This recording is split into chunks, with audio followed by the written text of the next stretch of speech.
3, 2, 1. This is a 200-pound rock, and Bobby is belaying that rock with a micro traction to see when it de-sheaths. Some pulleys, like this micro traction, have teeth. Ascenders, to climb a rope, also have teeth. But teeth look very aggressive, and they do de-sheath a rope. We're gonna talk about 3 different ways you can mitigate the risk of that happening if you want to use teeth on things. Now, micro tractions have a lot of uses. Not sure how many of them Petzl intended for them to be, but people will haul with them, where you will pull up a bag and you want the bag to be progress captured. This is a progress capture pulley. Can you do that with people? People have done that. And Petzl says, as long as you don't have any slack, then it's okay. And so we're going to test when that's a problem, and then how to mitigate it. So our first test is dropping a 200-pound rock that Bobby has belayed properly with no slack in the system. 3, 2, 1. Yay! Ah! Did what it was supposed to. That was so not exciting, and we got 2 kilonewtons, which is more than it weighs. When does a rope normally de-sheath? Around 4. Now I have a belly in front of the microtraction. We have as much rope in the system as the fall distance, so factor 1. 3, 2, 1.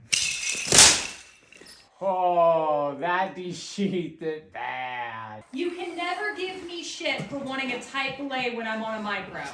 So the teeth did de-sheath the rope and even broke 2 core strands at 4.6 kilonewtons, which is about the range we get when we are dropping big things on teeth. You notice that we don't have to fall very far in order to get that to happen, but you do have to get between 4.5 to 5.5 kilonewtons to actually get the rope to de-sheath. How would we mitigate that if there was a little bit of slack in the system? This is the Edelrid G-Screamer.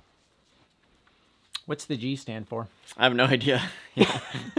No clue. Yeah, I just know these are screamers, which they've been making for years. I think Edelrid started making this recently because they realized that if you clipped it onto a belay and then belayed with a Spoc, which a lot of people are doing these days, it makes it so it passes the standard, it passes the test. See, I actually did a test recently where I used my body as the bag, and I did a factor 1 fall onto a Spoc with a 6 mil rope and ripped the screamer. The rope was totally fine. The rope didn't break. I was fine. The engineers at Edelrid had tested this. They're like, you're gonna be fine. They told me how to like hold my body though, so I didn't hurt my back. So I had to brace myself in this very, Brace for perfect impact. Yeah, brace for impact. Yeah. So what could happen is if your follower, the second person, comes up, gets near the anchor, and they climb the last 10 feet really fast because it's easy, and you don't pull it through the microtraction because it's easy, they're not going to fall, and they slip and fall. You have 2 meters of rope out, you fall 2 meters. And that generates a lot more force than if you're 100 feet down. Yeah. And then you fall 2 meters, and people's brains are exploding because I'm mixing metrics now. And here's another important finding in this kind of realm is we have tooth devices, right? Like the Spoc, but then there's also ridged devices because it just looks less gnarly. It doesn't have sharp teeth. Way more dangerous. It's it just worse. snaps the rope in half. Yeah, it just cuts it like a pair of scissors. It pinches the whole thing. That is lower than any other device I've tested this with. Yeah. Teeth actually aren't holding things. Yeah. Teeth just go in there, and if you removed all the teeth, you grinded them down, it's a camming unit. So that's very important. Never do that with a ridge device. Yeah. We'll find out how bad we can drop that rock and it still work. The same setup, but with a G-Screamer. Will this de-sheath the rope? 3, 2, 1. Bobby, what's our number? 4.3. Over 4KN. There is some dirty science here because I didn't anticipate how much this would extend when I tied this up out of the way so it wouldn't pull through and suck out our slack. Oh, is that what limited the screamer? Yeah. Oh, we gotta do it again. Redo. Redo. Rope here, factor 1, and we have enough rope on the other side so the rope won't catch the rock. 3, 2, 1. Ooh, that was slick. What's your number, Bobby? 4.05 kilonewtons. It didn't bottom out. There is still some left to go. Let's see if it saved our rope. Theoretically, I weigh slightly more. Oh yeah, I can haul that. This section of rope is not new, but it's definitely not de-sheathed. It looks fine to me. It worked. Thanks for confirming. How can we also mitigate the risk of de-sheathing? Something you're not supposed to put teeth on is what we're going to explore now. This is 5mm HMPE. All of these 5 bags were things that we used on the 4-kilometer long High Line to pull over all of the webbing. Now, this is 12 braid. It is something you push together and it looks like a little Chinese finger trap, which is great for splicing, but because it doesn't have a sheath and the nature of HMPE, it tears when you put a micro traction on it around 2 kilonewtons.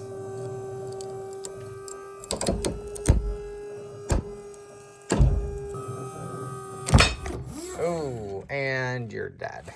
And I have never really got 4 kilonewtons before on that. That's confusing. I swear I used to get 2 kilonewtons on this stuff, but apparently we're getting 4.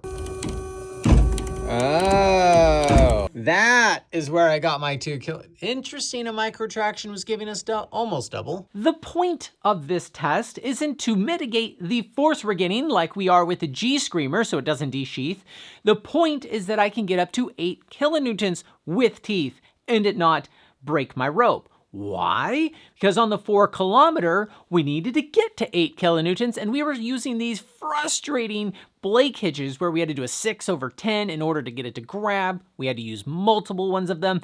And if I could have just used a bunch of teeth, equalized that maybe, and pulled it, we probably would have saved an entire day rigging that High Line. So now, what I want to do is build up to lots of teeth by adding a second micro traction. This is a sliding X, so it will equally pull on them, meaning they won't de-sheath independently, hopefully, maybe, I don't know if this one affects the other one, until they both hit at least 4 kilonewtons.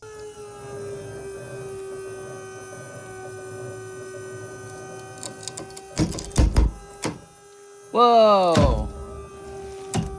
It worked. I did get more, but it didn't work like I thought it would work. 3 devices. This one has some nice teeth. This is a Spoc.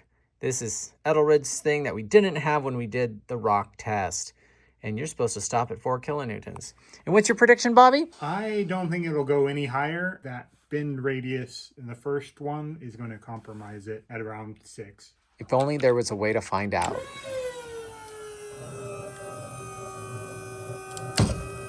Oh no. Oh no. Oh no. It's not working. What's going on over here? What's that smell? Oh no, you were right. Wow, nailed it. Every once in a while. Did you know safety goggles work when they're on your hat? I do have a 4th. I really need this to work.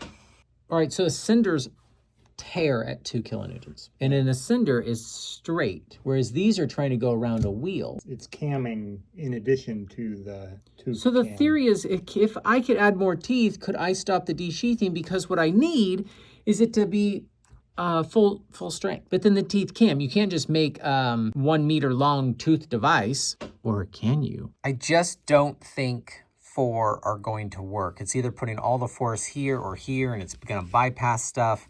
I think we're going to have to go to the pulling straight and just having a whole bunch of things pull straight. And we'll have a whole bunch of things connected to each other, pulling straight. What could go wrong? That's unexpected. All this, and we're at the forces at 1 micro traction. Yeah, oh my God, you're right. Damn. So the problem is the teeth are teething the rope, and it's the device can't cam against it because the camming device can't get close enough. So on such a skinny cord, it just flattens out and just skips along the teeth, I guess. So more teeth is an inspiration taken from spider slacklines, slacklines, because it surprised me when it broke at the web lock, meaning I was getting full strength out of teeth. And so I'm figuring if I had more teeth and I could spread out the force over the teeth and get the camming unit to do the camming, then in theory, I could get full strength out of a tooth device. Now, I can't get that if the gap's too big. Now you can see here on the Spoc, there's almost no gap whatsoever. But on the micro track, you can see space right there. If your rope is in that space, your cam is not camming against the thing. So let's jump up a diameter that fills the gap fully, and it's not just skipping along the top. But even then, you might argue it's only grabbing the top half of that and combing it across. This is 8mm HMPE, and that is within the specs of those ascenders. Let's just test eye to eye real quick to see what it breaks at in a knot. You're supposed to splice this stuff, but we're trying to get knotted strength. If I could get knotted strength, I'd be pretty happy. 20. Let's see if we can get that strength out of it.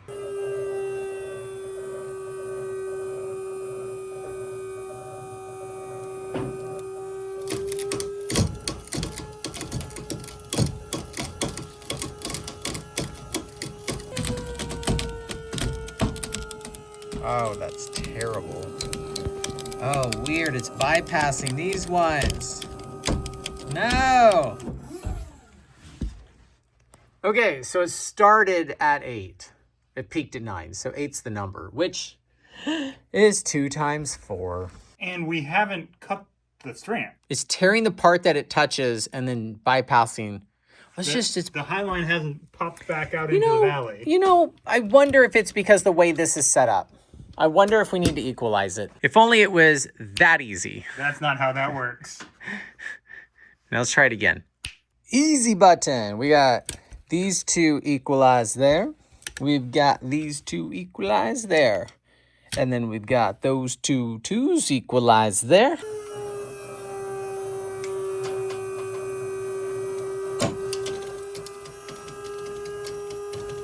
Oh no. Oh no. Okay. What's going on here? No, it was less. Damn it. These two slip, and now they've bottomed out here, and now that bottomed out here, now they're all kind of working together. Well, then this jammed into this because they can slip. This sucks. All that work. So this might be the problem. It's flat AF, and so it ends up taking the shape of the gap. But why doesn't the 5mm do that? The 5mm flattens out too. But it cut. I need to know how to grab HMPE better than with just crappy 6 to 10 blank hitches.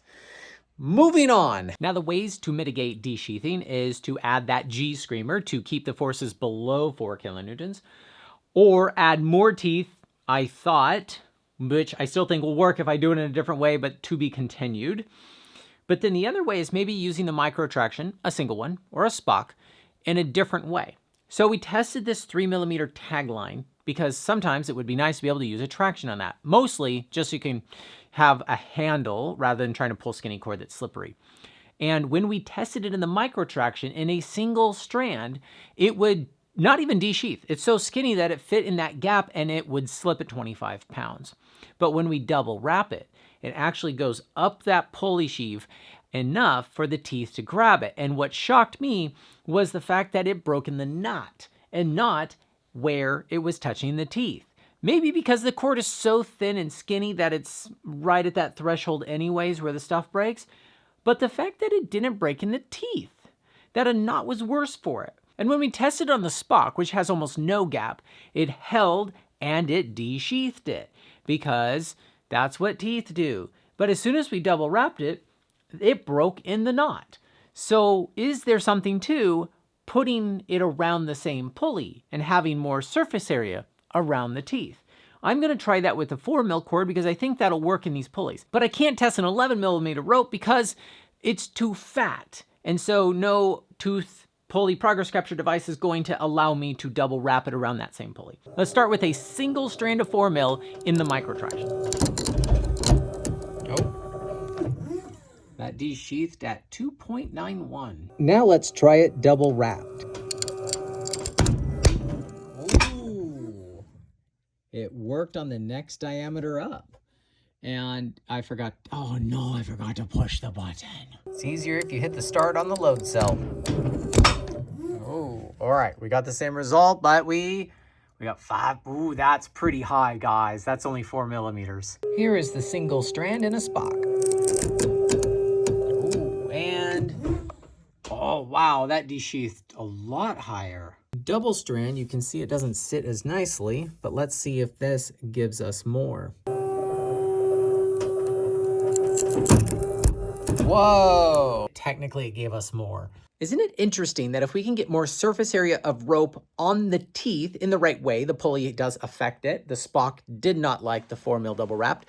That maybe if we put 4mm HMPE in a micro traction, maybe it would do just fine. Maybe 12 braid HMPE isn't the problem. Maybe it's the fact that it flattens out and goes through the gaps of these progress captures. So let's pull on that configuration in a micro traction.